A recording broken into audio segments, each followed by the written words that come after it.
وبه نستعين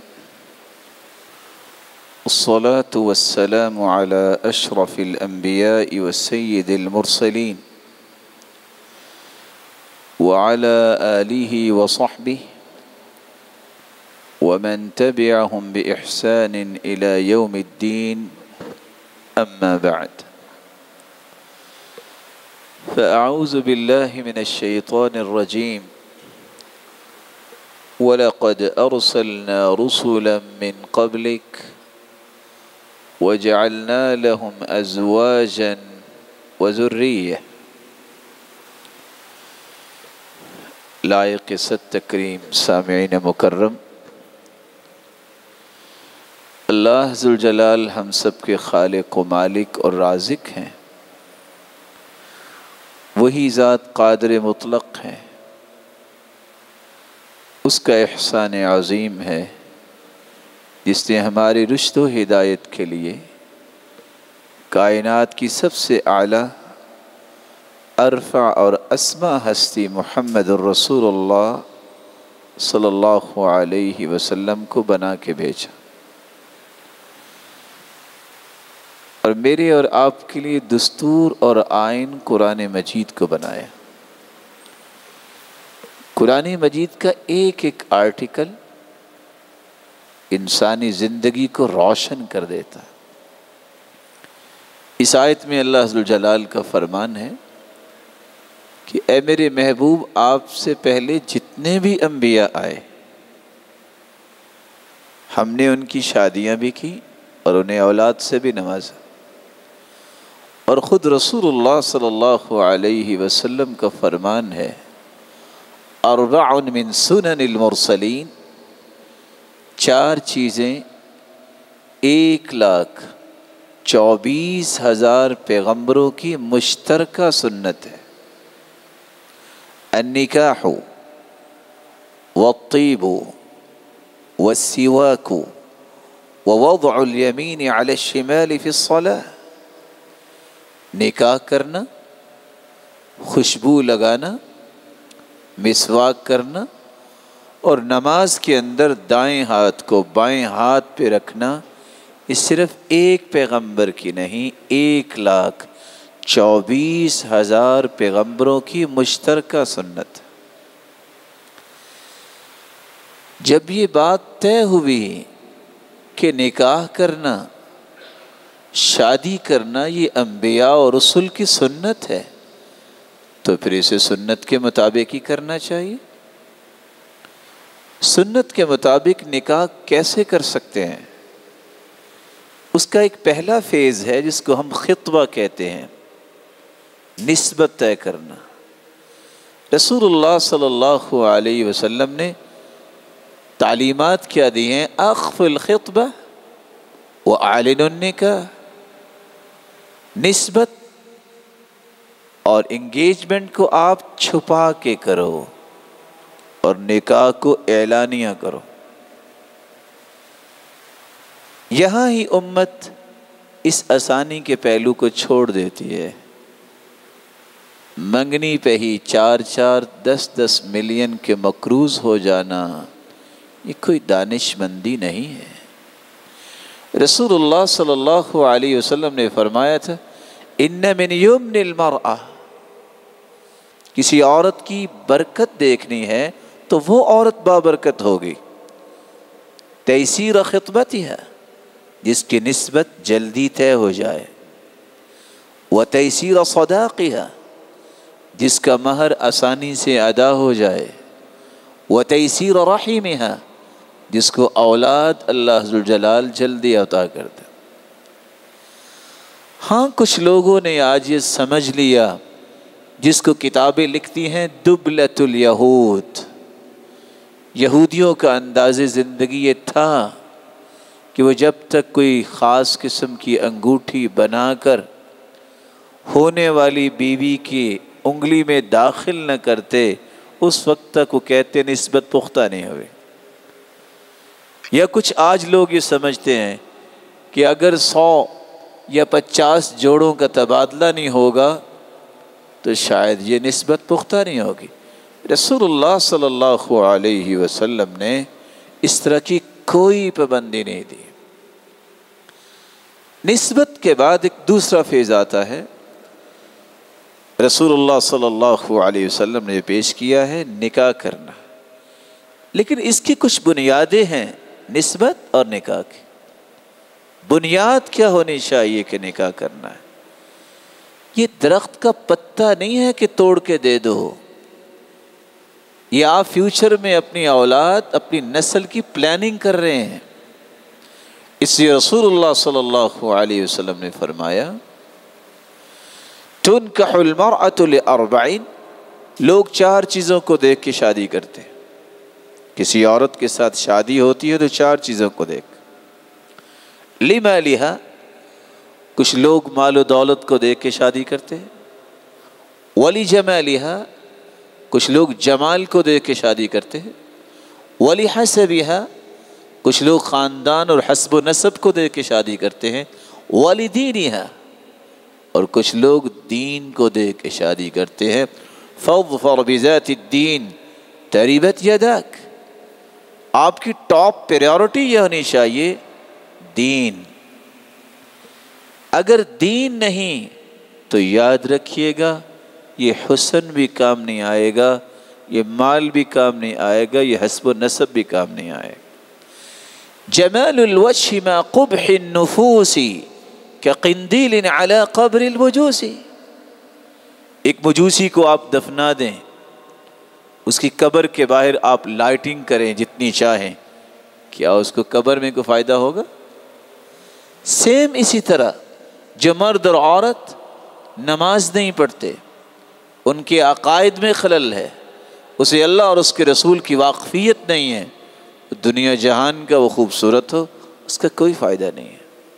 لیکن اگر دین کے ساتھ خوبصورتی ہو تو یہ نعمت ہے۔ اکیلا مال بھی نفع نہیں دیتا۔ لا تنکحن لئیمة لمعیشہ تبقى اللئیمة والمعیشة تذهب، کسی کے مال کی وجہ سے شادی نہ کرو، مال تو آج اس ہاتھ میں کل کسی دوسرے ہاتھ میں، اور اگر کمینگی ہے اس مرد یا عورت میں، اللہ کی ناشکری اور اللہ کی نافرمانی ہے، یہ باقی رہ جائے گی، مال تو ختم ہو جائے گا۔ وَمَنْ بَطَّأَ بِهِ عَمَلًا لَمْ يُسْرِعْ بِهِ نَسَبُهُ، خاندان کبھی کسی کو عزت نہیں دلاتا۔ سب سے بڑا خاندان تو قریشیوں کا تھا۔ ابو جہل کہاں گیا؟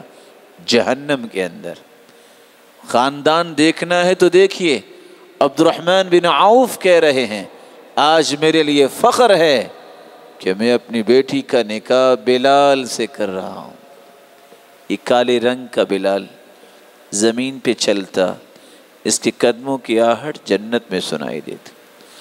عبداللہ ابن المبارک یہ 10 لاکھ حدیثوں کے حافظ ہے۔ اس کے باپ کو ایک باغ کا مالی بنا کے ذمہ داری سونپ دی گئی۔ باغ کا مالک آیا اپنے دوستوں کے ساتھ، کہتا ہے کچھ پھل لے کے آؤ۔ جو پھل عبداللہ ابن المبارک کے والد لے کے آئے کچھ ترش تھے۔ کہا آپ کو پتہ نہیں ہے کہ میٹھا پھل کون سا ہوتا ہے؟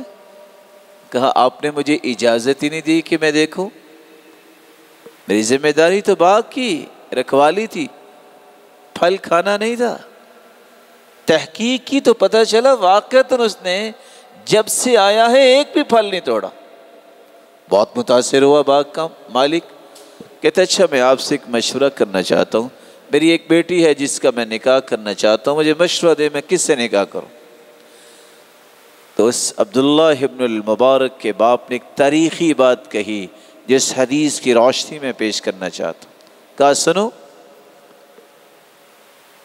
الیہود یزوجون للمال، یہودی مال کو دیکھ کے شادی کرتے ہیں، والنصارى یزوجون للجمال، عیسائی جمال کو دیکھ کے شادی کرتے ہیں، والعرب یزوجون للنسب، عرب حسب و نسب کو دیکھ کے شادی کرتے ہیں، والمتقون یزوجون للتقوی، متقی لوگ تقوی کو دیکھ کے شادی کرتے ہیں۔ کہا پھر تیرے جیسا متقی مجھے نظر نہیں آیا، اور عبداللہ ابن المبارک کے والد سے اس شخص نے اپنی بیٹی کا نکاح کر دیا۔ ٹاپ پریورٹی یہ ہونی چاہیے کہ میری نسل میں دین آئے، میری نسل میں خیر اور برکت آئے۔ آپ صلی اللہ علیہ وسلم نے ایک دوسری حدیث میں فرمایا من رزقہ اللہ امرأة صالحہ فقد اعانہ علی شطر دینہ فلیتق اللہ فی الشطر الثانی۔ جس کو اللہ نیک بیوی دے دے، جس کا نیک خامد ہو، اللہ نے اس کے آدھے ایمان میں اس کی مدد کر دی، بقیہ آدھے ایمان میں اللہ سے ڈر جائے۔ اور ایک تیسری حدیث میں رسول اللہ صلی اللہ علیہ وسلم نے فرمایا اگر کوئی شخص مثالی زندگی گزارنا چاہتا ہے تو 3 چیزیں اختیار کر لے۔ لِيَتَّخِذَ أَحَدُكُمْ قَلْبًا شَاكِرًا وَلِسَانًا ذَاكِرًا وَزَوْجَةً مُؤْمِنًا تُعِينُهُ عَلَى آخِرَتِهِ۔